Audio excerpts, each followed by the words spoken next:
Hello and welcome, friend, to another episode of the Holy Human Podcast. A podcast devoted to those who live to bridge worlds.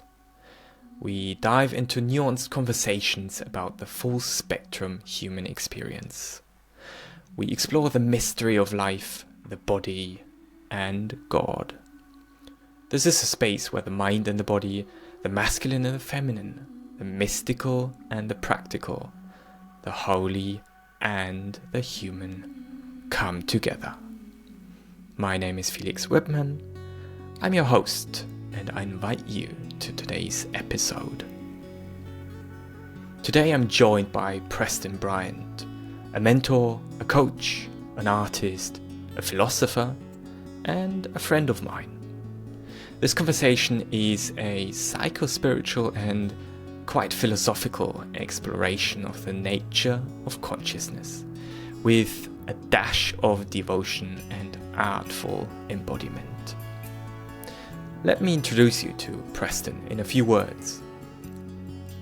His background in professional sport, philosophy, spirituality and creativity prepared him for his calling as a dynamic and integrated coach.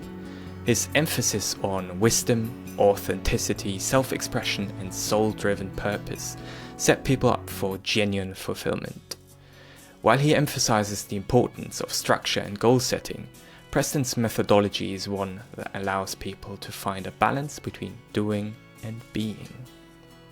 His clients are known for taking big steps in their lives, professionally, emotionally and physically, all without sacrificing their inner peace. With practical tools to improve someone's life situation and a gift for inviting them to participate in the sacred or numinous dimension of life, Preston's work is groundbreaking and unorthodox. As one of his clients said, it is anything but typical.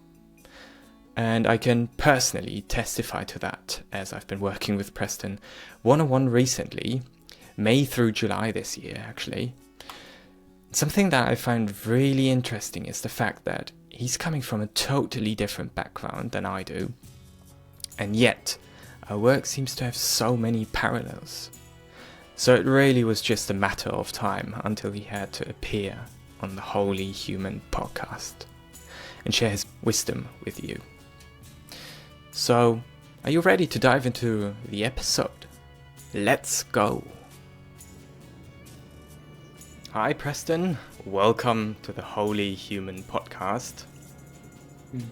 Hey, how's it going, Felix? Thank you so much for having me here. I feel so blessed and honored to be here, and I'm excited to see where this conversation goes.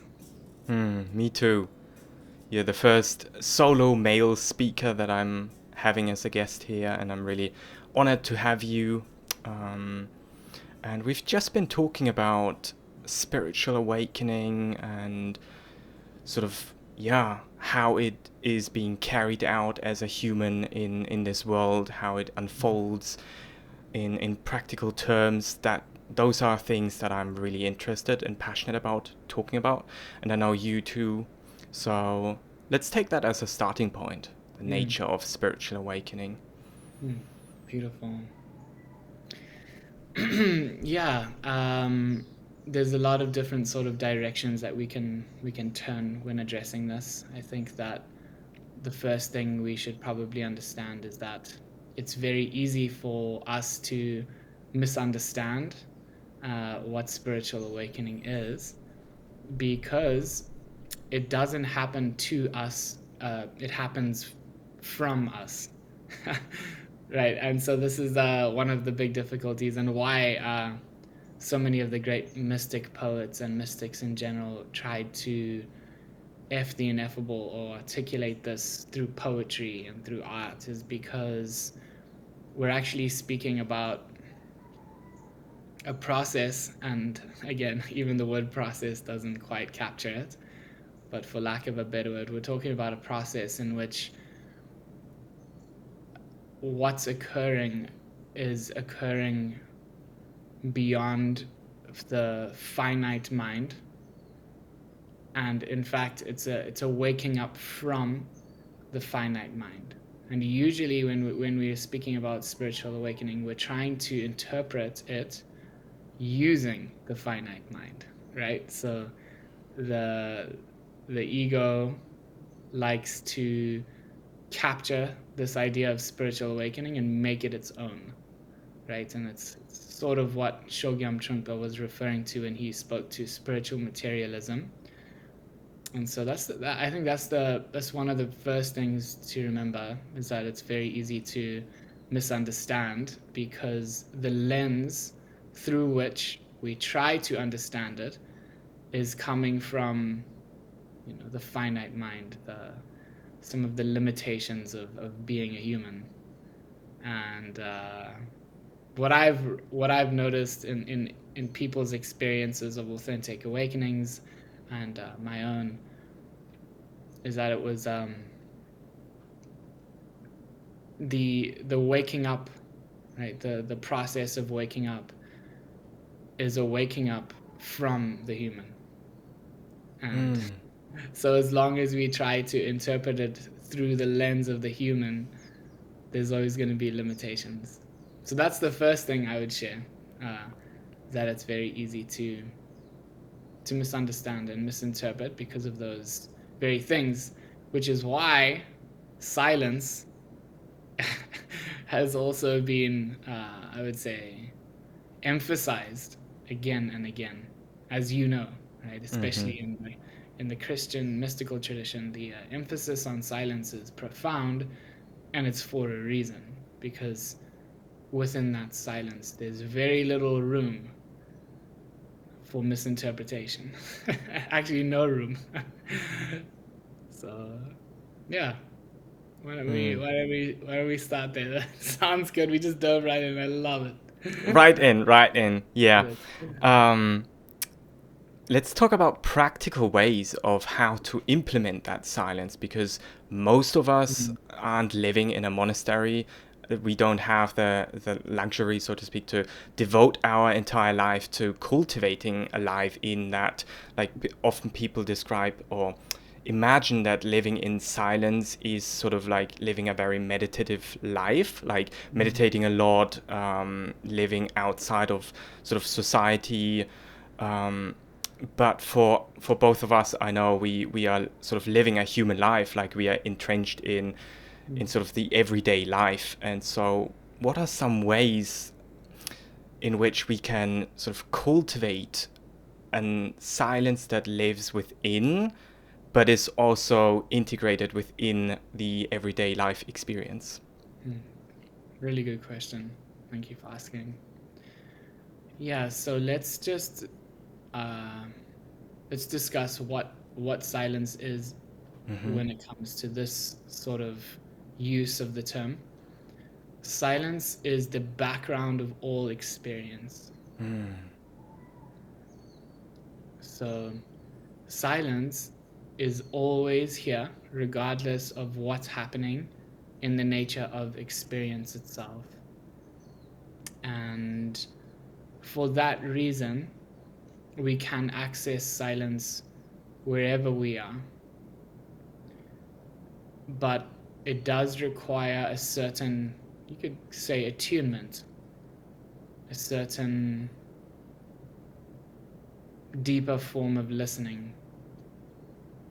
And so, in terms of practical things to do, what I like to do and what has always worked for me, I call it, the practice, I call it abiding, the practice of abiding. And it is the practice of abiding in and as awareness when you are sitting down. For me, it's when I cross my legs. Don't ask me why. I don't know why. Every time I cross my legs, I feel this sense of comfort that I think it's because when I started meditating very many years ago, I always used to cross my legs, and so that crossing the legs has become a cue of sorts to abide.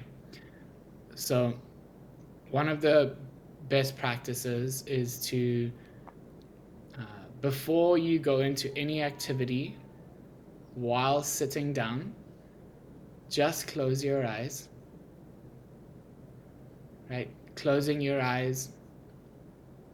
And as soon as you've closed your eyes, noticing how effortlessly the nature of experience is carrying itself out. And you feel the effortless nature of that right now through the breath, through the sounds all around you, through the sensation of the body.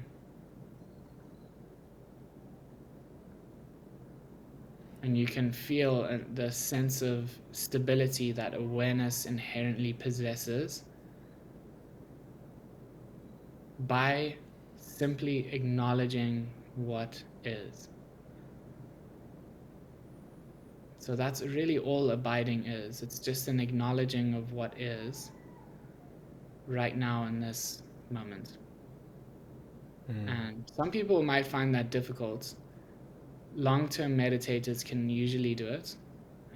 People who are really sensitive to the nature of experience can do it pretty quickly. But if that's difficult for you, any form of meditation or mindfulness is a great way to take us to silence as well. So even if it's just following the breath, if you can just follow the breath for 20 minutes, 10 minutes, it will definitely take you to silence. Then you have to get comfortable in the silence, though. So, yeah. How's that all landing, and what are some of your reflections, brother?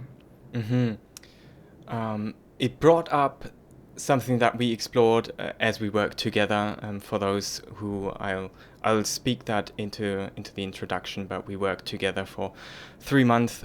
Preston and I, he mentored me, and that was a beautiful time. And every time we met in a session, we started with a meditation, and some of that we practiced as well, like the abiding, for example.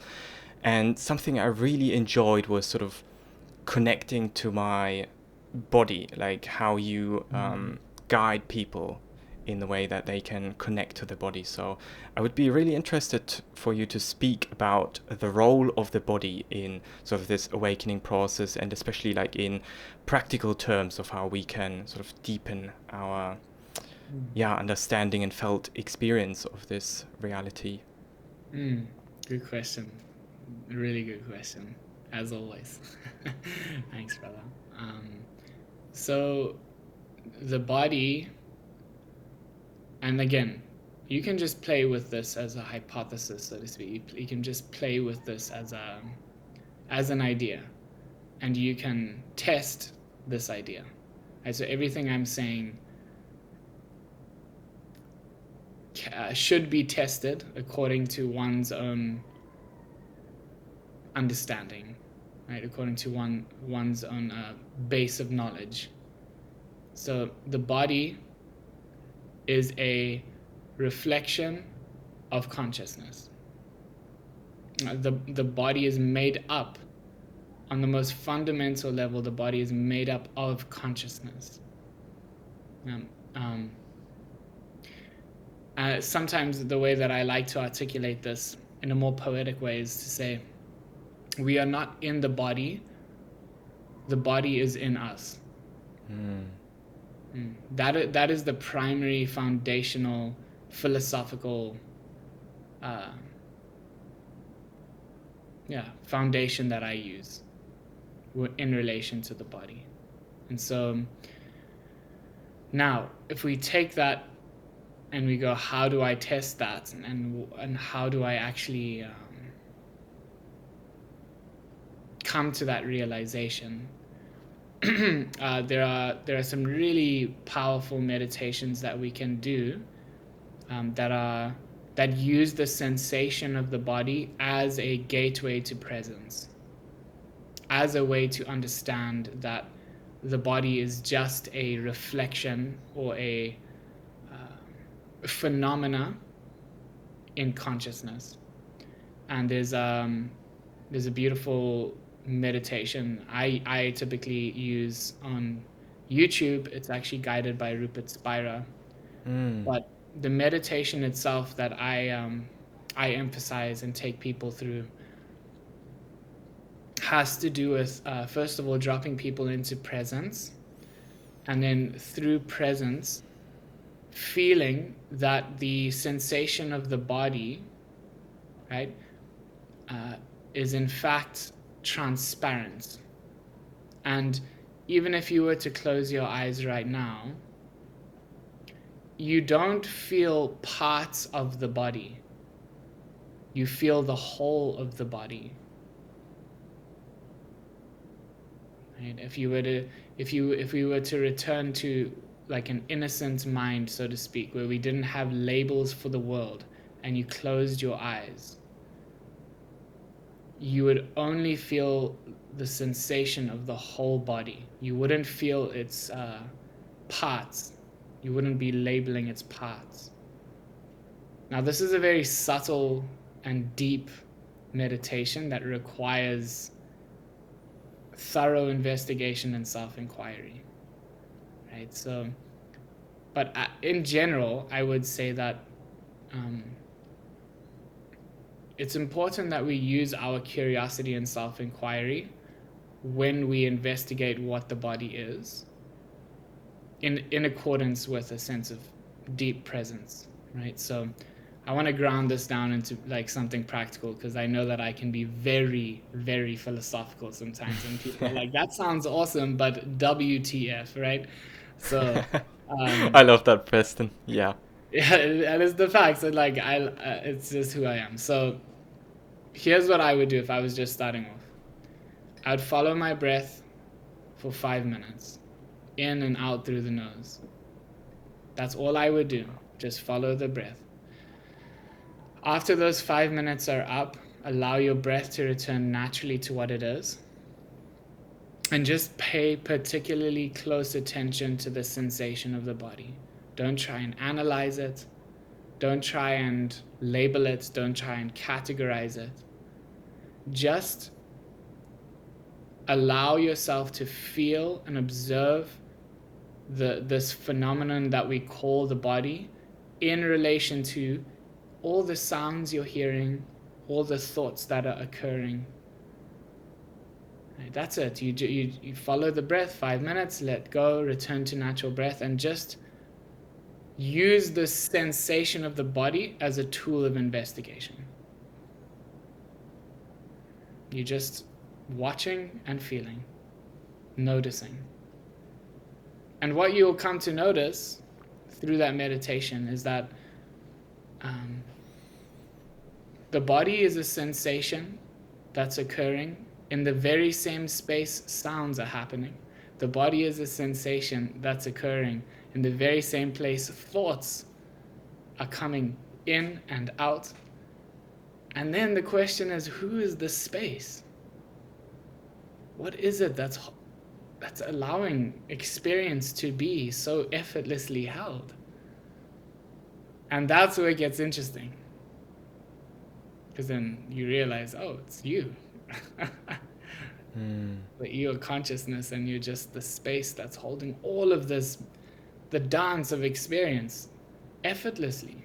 And the body is this, basically, the body is basically like a creative paintbrush. It's this beautiful way consciousness can express itself through. Yeah. I love that. Yeah. Something you mentioned is inquiry, and that you're working with a lot. And I'm super curious for you to expand on how can inquiry really help us? Because in the Western society, we're so used to like questions and then answer, like very transactional. You have a question, you want to find something out, and then you're linearly going to seek that answer. And inquiry is more of a multidimensional, spiraling way of like coming to an answer that might not be logical. It's more of like an epiphany that arises from within. And so, yeah, what's your experience with inquiry, and how do you like apply it in your work and with your own experience? Another really great question. I love that I can speak to you about these things, Felix. Yeah, this is fun, man. It is. It's a lot of fun. We shouldn't forget that. It's so much fun. Cool. So, yeah, as you beautifully articulated, that's our typical relationship to, I would say, rational investigation, right? Is we have a question and we go looking for the answer, right? That's like, if you go into academia, that's typically how they condition you. Here's a question, and there's an answer that's somewhere that you need to basically find or discover for yourself using problem-solving skills. And I know you're very familiar with the work of, I think his name's Richard Rudd. Right. Gene Key guy for everyone listening. Mm-hmm. So Founder I'm of Gene Key. not too sure like how my definition might differ from his. He has really beautiful ways of understanding contemplation, and I think contemplation and self-inquiry are very similar, but I'll just share what self-inquiry is for me, and how I use it. So the primary philosophical foundation of self-inquiry is as such: every question we ask comes from the answer. That's why self-inquiry is so effective.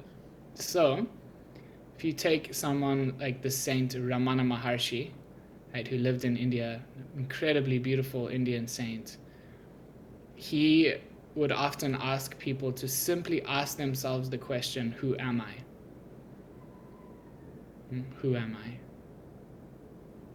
Now, knowing, or at least having the hypothesis that that question is coming from the answer, right? Self-inquiry is really a tool of remembrance. It's a way for us to use a question to create more space for the answer to naturally arise, as opposed to using a question to stimulate the seeking mind. Right? So even if you were to ask yourself the question, and it has to come from the right place, right? It has to come from a place of deep sincerity. Self-inquiry cannot happen if you're insincere. It's impossible, right? So when we are sincere and when we're genuinely, I would say, passionate about finding the truth, and we sit down and we ask ourselves the question, who am I? There is a beautiful, pristine innocence that we create in the nature of consciousness. We essentially become, in the words of Jesus, like a little child. Who am I? Have you ever seen a child when they are excited and they're looking around in awe at their surroundings and they ask a question, and you know for a fact they don't know the answer? Right. But you watch them ask the question, and the place that question is coming from is innocence, and it's deeply curious. They genuinely care, right? And as parents, we make the mistake of going, "Oh, that's the sky." You know, we give them a conventional answer. What that child is really looking for is an experience of the awe they're coming from. They're coming from awe.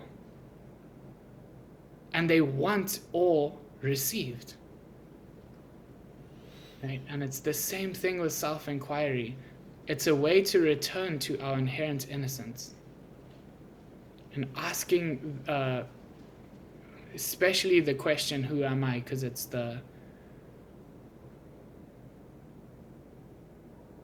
everything relies on that piece of knowledge. And so we ask ourselves the question, and we let the question take us to the source. And the answer we get is silence.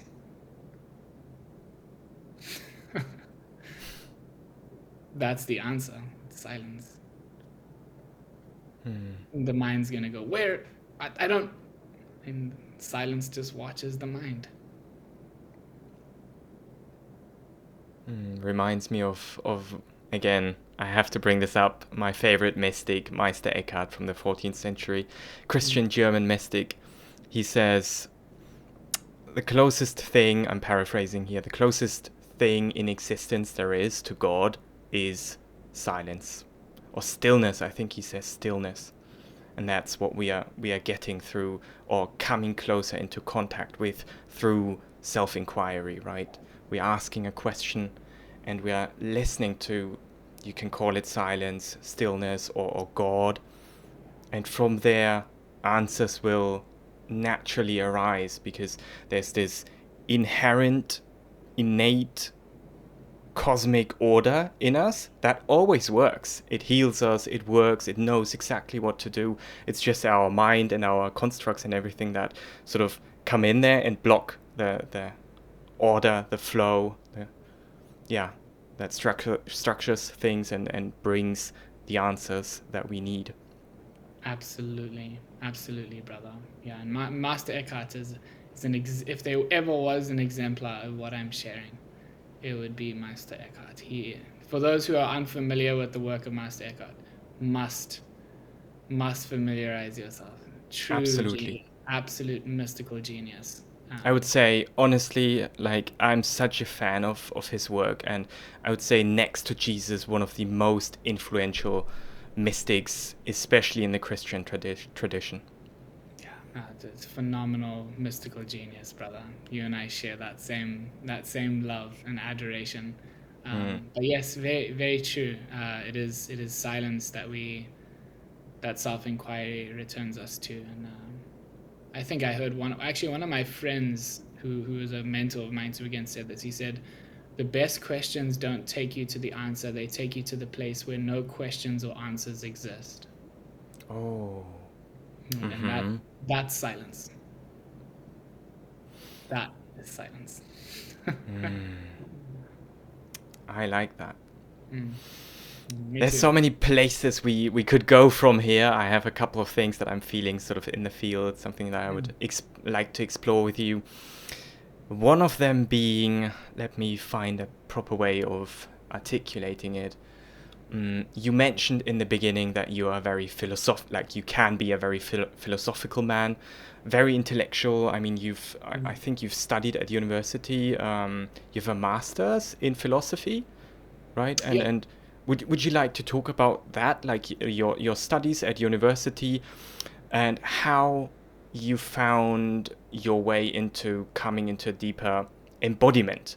Because like what I find really challenging sometimes, because I'm very much like you, like I have a lot going on here.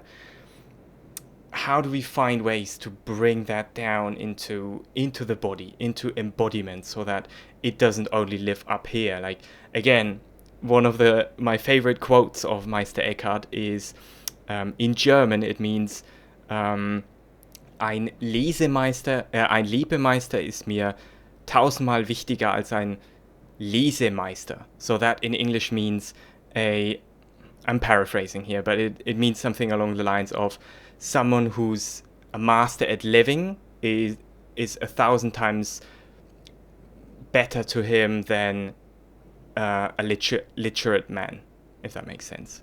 Right. Yeah, so it's really about how can we transfer the knowledge, the intellect, into lived experience where wisdom is sort of like growing. And so, just handing over the mic to you to explore. Beautiful question. So I got my master's through CIIS, which is the California Institute of Integral Studies, and I got my master's in philosophy, cosmology, and consciousness. So the very like transdisciplinary integrated approach to the nature of consciousness, the cosmos, and philosophy as well. So How long did you a lot of what study, if I may ask? What was that? How long did you study for? My master's degree is for 2 years. Yeah, so a 2 year span.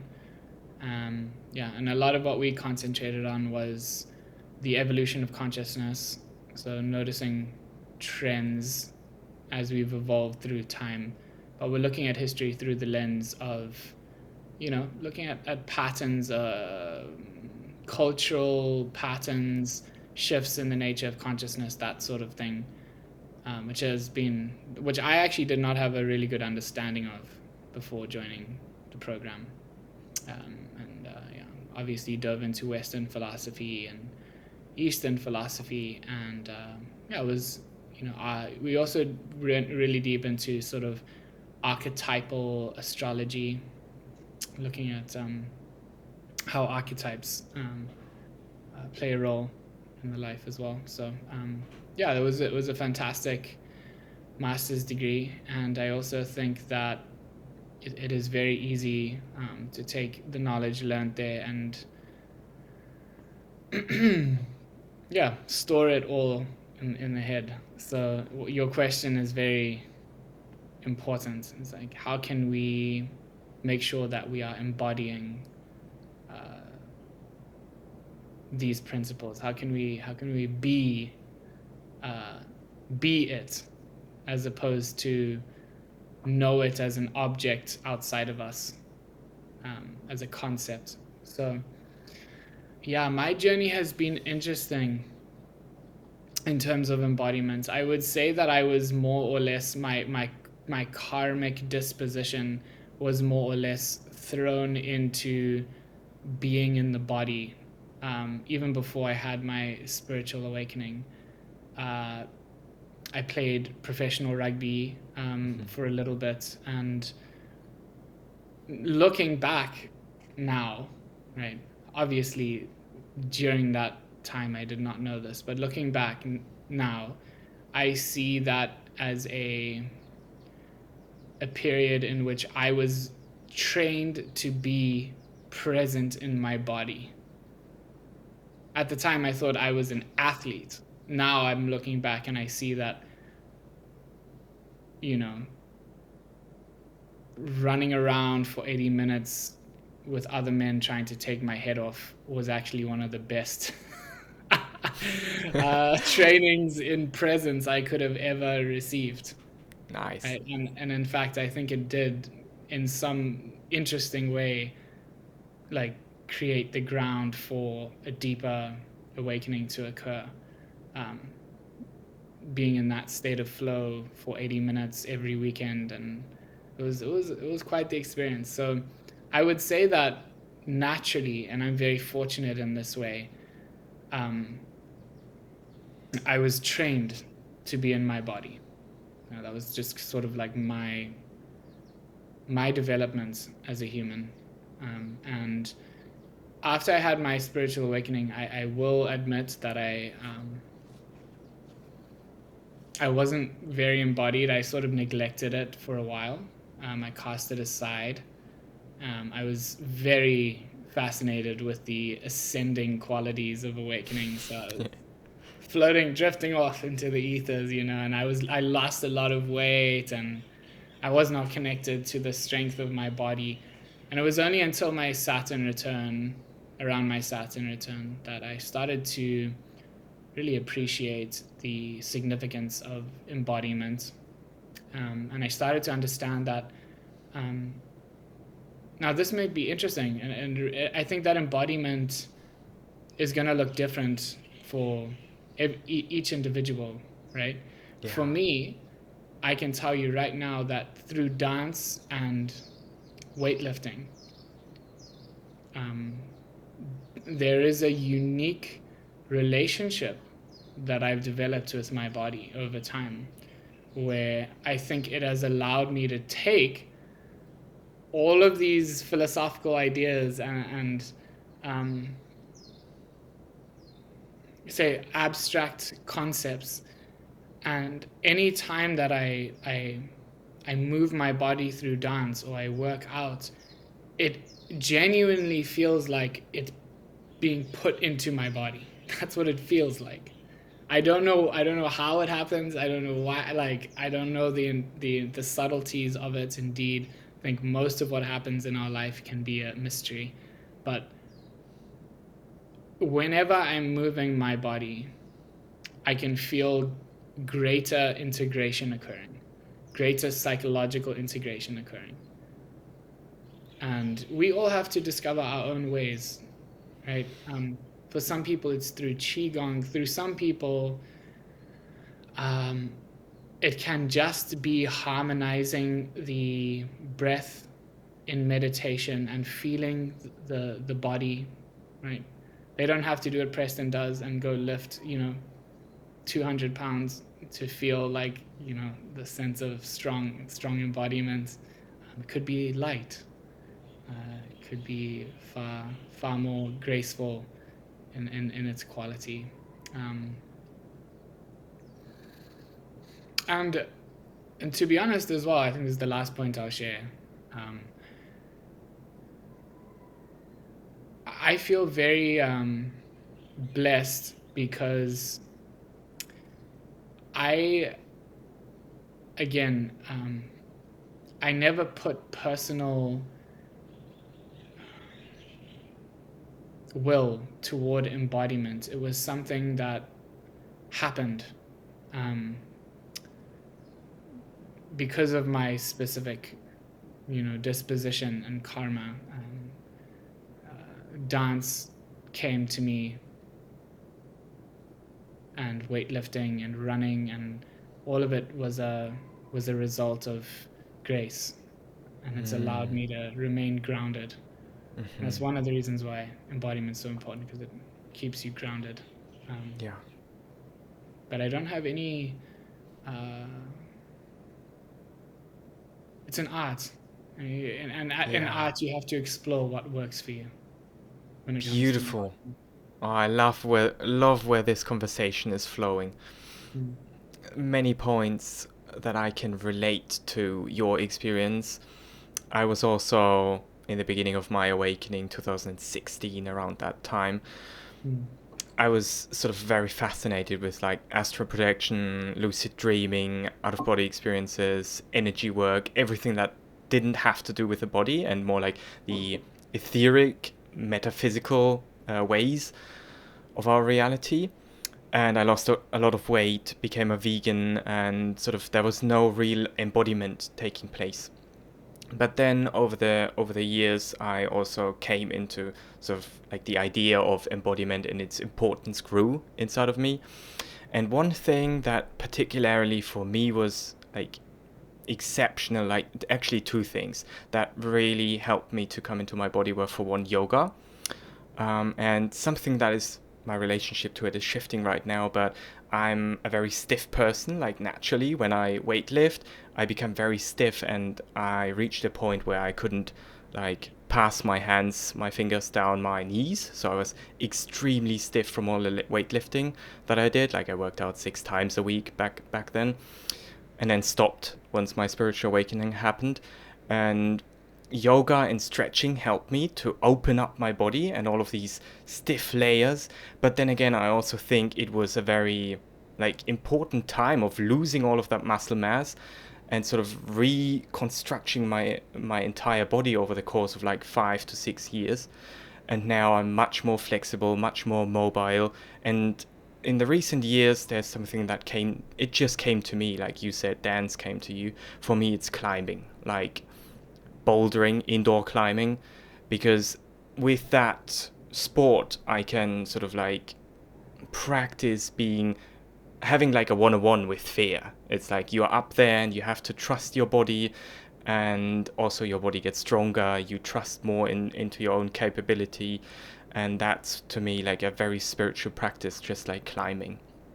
And all this to say, or to lead into something that I'm really, really passionate talking about, which is, I really like the point where you said everyone has their own way of finding into deeper ways of embodiment, and it's like an art form. And so I want to expand, like I want you to expand on that topic, like embodiment as an art form, or just in general, like living and awakening and coming into deeper intimacy with the self. How is that an art form? What does that even mean? Good questions. Yeah, thanks for sharing your story, Felix. As usual, I always discover that we have so much in common. So, that's awesome. So we live in a creative cosmos, firstly. Right? So we must first, if we don't understand that, then we'll never understand how to relate to the body in a way that is creative, right? You notice how most of the people who have sort of a materialistic worldview, if you look at their bodies, it shows, right? I've seen, like, I've been in the philosophical circles. I've seen heady intellectuals, um, people who don't believe in people who basically believe there's nothing special going on here. They have the most rigid bodies, right? So if we have that worldview, you're not going to be able to essentially use the body as a creative tool whatsoever, right? So that's the first thing. I would say that to answer this question, each of us has a responsibility to listen to the pull of consciousness as it wants to celebrate through the body. That's what because it is. It's a celebration, and we typically think of celebration as something that's merely joyous, right? But consciousness integrates our understandings through celebration, right? It's a way for consciousness to, at least from my understanding, it's a way for consciousness to deeply embed realization and integrate understanding on a more deeper level, right? And so whether it's through sex, whether it's through running, whether it's through weightlifting, stretching, mobility, yoga, whatever it might be, it is our relationship to that activity that matters the most. So in art, we listen to the pull of the creative pulse. Like, where is the creative pulse trying to lead us? And it's no different for our own lives when it comes to embodiment. Is where is the creative pulse in relation to our bodies and how that wants to manifest and celebrate? Yeah, we have to listen and receive whatever it is that wants to come through. And again, even when I'm speaking about it, I'm like, it's so hard to speak about because it's so beyond words, right? And I think you get the gist of what I'm saying. And let me just try and articulate it in something that's, like, I guess, far more clear and far more direct. The body is a tool to celebrate the realizations of consciousness, and each of us have to listen to how that manifests in our own lives. Well said, man. Yeah, I'm such a big fan of really. It's really hard to put into words, and even more harder to put into, like, social media and tell people via Instagram, for example. But that's really the heart of things. Like, how can we find the things that are meant for us? Like, listening, deeply listening to what wants to be expressed through us. That's so important, because, so often, so often we find certain, like, I'm specialized in nervous system regulation and trauma integration, and why these things oftentimes don't work is because people try to, like, they have these tools, and they, if they don't fit, they try to apply them, but it's almost like, how do you say that, they're trying to fit a round, I don't know how to say that in English, but you know what I'm saying. It's like the key doesn't fit. And so it's really our responsibility to come into what I like to call deeper self-intimacy, so that we feel what works for us and what doesn't. It's almost like developing more discernment also, like wisdom and discernment. Perhaps that's something we want to talk about. Like, one of my favorite quotes from Yeshua is from Jesus, from the Bible, is actually, I'm not here to bring peace, but a sword. And I really like that, like the sword as in discernment. So, yeah.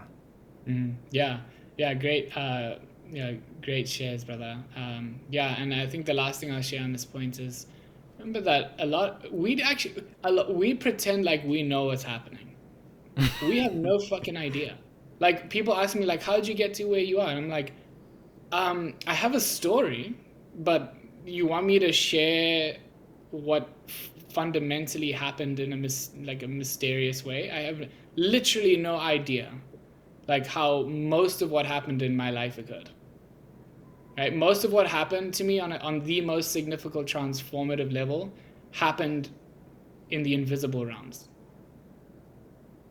Right? So, like, what you're seeing now is a manifestation of what happened on an invisible, unseen, unspeakable level, right? And so this is actually something I was speaking to my friend about the other day. I was like, do you know what consciousness likes to do? Consciousness likes to show in a way that doesn't tell. Right? Have you ever seen have you ever seen a picture of like, for example, a saint like Maharaji, who is Ram Dass's guru? If you see the picture of the saint laughing, you don't ask yourself the question, how did you get there? Right? Most of what's beautiful is a mystery. Most of what happened to Maharaji, right? That picture of Maharaji smiling, laughing like a little child, it's just one of the most innocent pictures, and he's fully embodied as the incarnation of Hanuman. Right? If you look at that picture, all the transformation that's happening to us fundamentally is mysterious. We can have the tools, and we can pretend like this is why it's good for us, and this is what happened, and we can understand that, and that's good on a relative level. But on a more absolute level, leave it to the mystery. The mystery is the one carrying this whole ship, right? And I can say with pure and utter confidence, very few things happened because I wanted them to happen. Very few things happened in my life because of some act of sheer personal will. Most of what significantly happened to me happened in spite of my personal will. Most of what happened to me on the most significant level happened with or without my preferences. And it's better that way. It's better that way. Because I know for a fact that my petty will could not carry out God's plan. Right? It's just, and even speaking that, I can feel this deep resonance in my heart, which is carrying a very profound truth. We're not in control. Yeah. We're just not. It might feel like we're in control. Might feel like we are the one taking the steps toward our destiny. But beneath it all, God is just having fun. God is the one playing out this whole game of life. And so I do feel called to share that as well, because I think a lot of us, we can get caught in the trap of cause and effect, of believing that I, Preston, does A and I, Preston, create B as a result of doing A. It just doesn't happen like that. What's really happening is that God does everything, and we make the mistake of believing that we created it. So yeah, I don't know. Take that, for listeners, agree or disagree. I give you full permission. But, I love this, Preston. I love your shares. Very resonant with what I'm sort of living, what I'm experiencing. I love that you're using the term God here, as well as I'm also very fond of that term. And I would like to dive into sort of what is your relationship, like your personal relationship to God, and how did it develop? Yeah, thank you, brother, for asking another good question.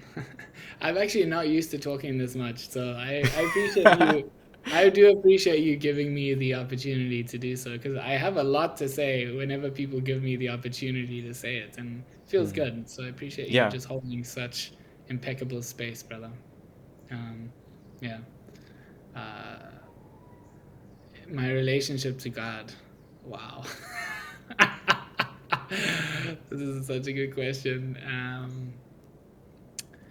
I would say there's two ways that I typically relate to God. One is in a devotional way, in the typical like subject object way. I think that I definitely have what in the Indian tradition they call a bhakti, devotional element that likes to pray to God as if God is not already within me. And I have a very, very, very non-dual orientation as well. So that relationship is in relationship to God means being in relationship to silence. So sometimes I like to relate to God as the redemptive love, the juicy, alive, pulsating heart of existence. Other times I like to relate to God as silence, as just peace, contentment. And of course, God is all those things. And yeah, actually, if you go down to the core, bhakti, Ramana Maharshi said bhakti is jnana. The jnana yoga is seeking God through knowledge. Bhakti yoga is seeking God through the heart. But on the most fundamental level, they are exactly the same. I love this. That's usually that's how I usually relate to God. It depends on where I'm at in my day. Sometimes my heart is open and I want to sing kirtan and give gratitude and thanks to God from a humble like servant way. Other times I want to be one with that. And silence is usually the bridge. Non-dual understanding, self-inquiry. So Beautiful. yeah.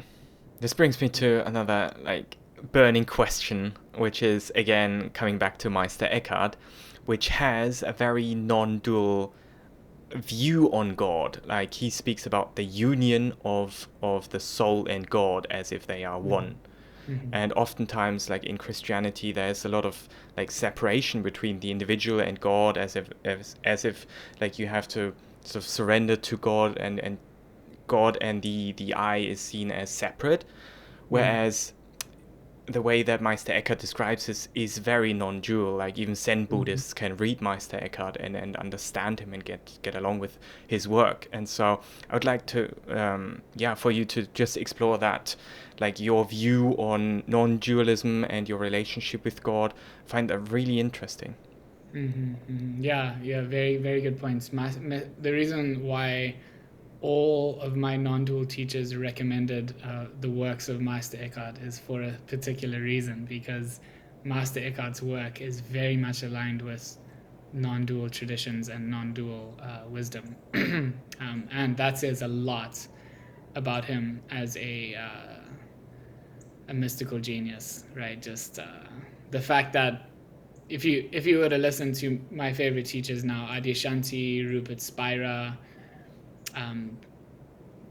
those are just two of them, but even John Prendergast, who is another just amazing teacher, all three of them will speak to the works of Meister Eckhart because of the non-dual understanding that he had. So yeah, there's a great significance there. What is non-duality?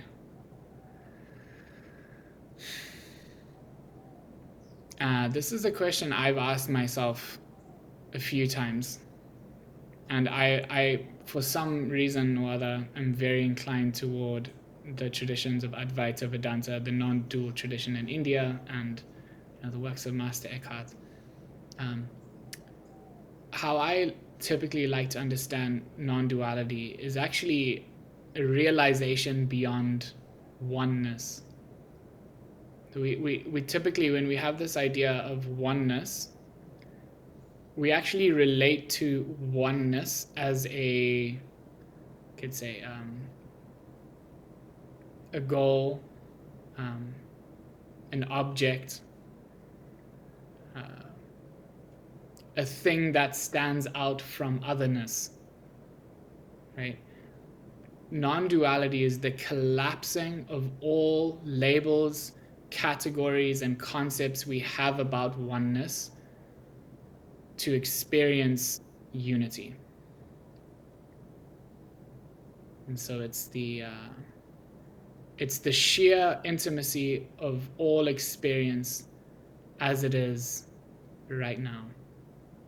And it's the direct path to realization, right? In the bhakti path, you have to, traditionally speaking, it takes time for realization to occur because there's a path, right? In non-duality, there's no path. It's the pathless path. And not a lot of people, I would say, predisposed to non-duality, but those who are will speak of it as the most direct way to the nature of enlightenment and God. And through non-duality, we understand that what we've been looking for, it has always been here. And that there's nothing we need to change in the state of consciousness or alter in our experience to know that the truth has always been here and will always be here. That's what I say. I think that's the most fundamental piece of non-duality, is that particular realization that we don't need to go looking for it, and it doesn't take time to understand it if you understand what's happening right now. And what's happening right now between you and I is all there has ever been. It's been, the truth is right here. And that's what the non-dual understanding is all about. And through that understanding, we realize that God and the Father are one. God and myself are one.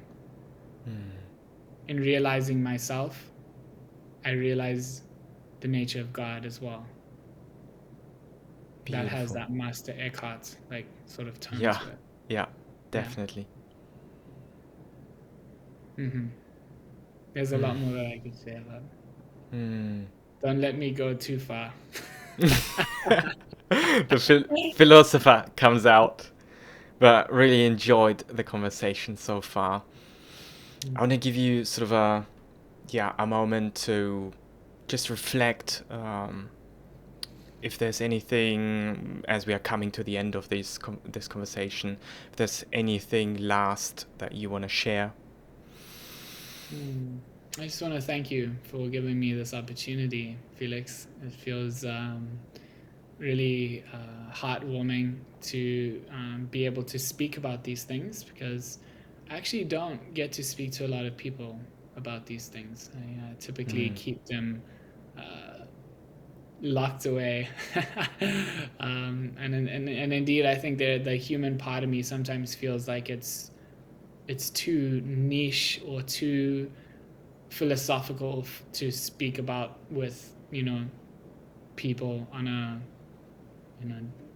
a regular way. And so I don't get this opportunity a lot. And so on a very human level, I want to say thank you for asking such phenomenal questions. I want to thank you for having me and for stoking this fire in me to speak about the things that I'm most passionate about. I don't get this opportunity a lot, so I just want to thank you and deeply appreciate you and the work that you're doing. And I know that I spoke a lot on the podcast today, but you allowed me to reach places inside of me that wouldn't have been accessible if you had not been holding such a strong presence.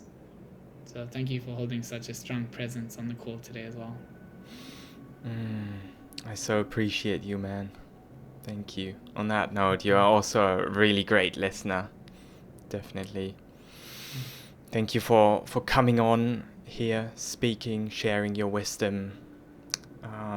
How can people find you, Preston? And how can people work with you if you want to take a few moments to just talk about your work, what you're offering? As just from my experience, working with you one-on-one, I can definitely highly recommend working with you. Thank you. So I have a website, www.preston-bryant.com. I'm yet to update it. I'm going to be updating it this weekend. So it's my first resource. Obviously on Instagram, I have at Preston Bryant 2_. Is also a really good place to access the nature of my work, although it's going to be shifting slightly, has been shifting slightly throughout the last few months. So I'd say those are the two ways to access me. And if you're interested in working with me, the nature of my work is psycho-spiritual in nature, as you can probably tell. We do a lot of a combination of self-inquiry, meditation, coaching, and say creative investigation, creative inquiry together. So thank you for having me, brother. I'm so happy to hear that your work is just starting to branch out more and more, and I just genuinely appreciate the divine masculine pull that you hold. Thank you, Preston. This is the end of today's psycho-spiritual and philosophical conversation with Preston Bryant. Thank you for being here, for tuning in, and for journeying with us. Hopefully, this episode served you well. I'd greatly appreciate if you leave an honest review or subscribe to my YouTube channel. Also, if you're interested in working with me, I'm currently offering a 3-month one-on-one mentoring program called the Rose and Sword Mentorship. The purpose of this one-on-one container is to help you feel safe in your body by building your nerve system capacity and cultivate a more intimate relationship with life and God. Or in other words, just helping you to feel more human and at peace with the messiness of our human experience. Should this speak to you, my invitation is to explore my website, felix-webman.com. There's a lot to read there, also some free resources for you, or you can schedule a free call with me via the link you find down below in the show notes. And with that, my friend, Felix checking out, hopefully seeing you in the next episode. Have a wonderful day.